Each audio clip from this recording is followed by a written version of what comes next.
I'm Pete from Spotless Cleaning. Got some brilliant tips for you today on how to clean mould in your bathroom. It's a classic cleaning bugbear for everybody.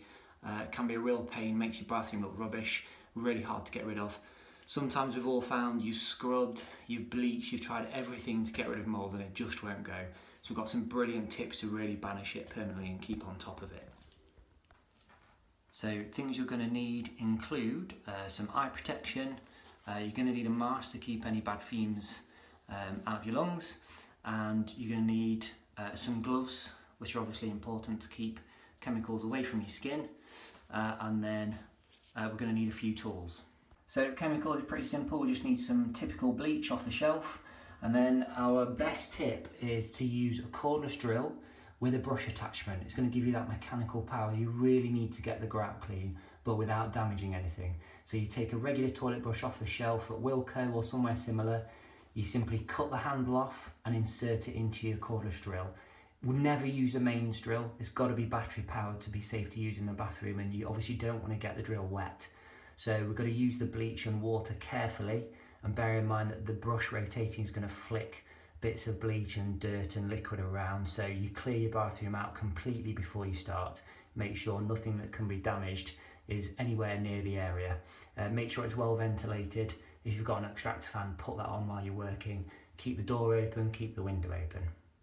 So here's what we're tackling. We've got typical mould build up in the corners, in the crevices, on the grout.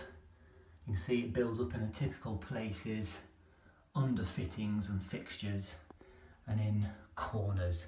So that's what we're going to be tackling, and let's have a go.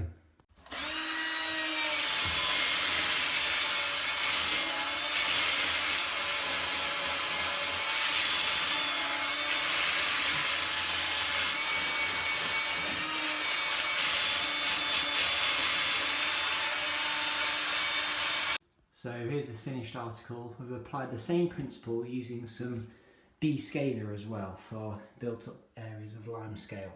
Obviously you must rinse really thoroughly in between because you can't mix the bleach and the descaling chemical.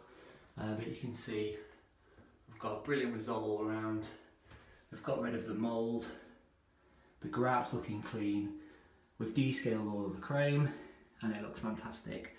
So clean all along the sealant as well, all around the base. So if you are left with any residue bits of mould or discolouring in your grout, then once you've attacked it with your drill brush, there are other options. Mixing some bleach and water in a spray gun, spraying it over the grout and leaving it to soak is a good one. And we've also got another technique using kitchen towel, which is superb for the very worst mould that you're really struggling with, so we'll post that in a separate video.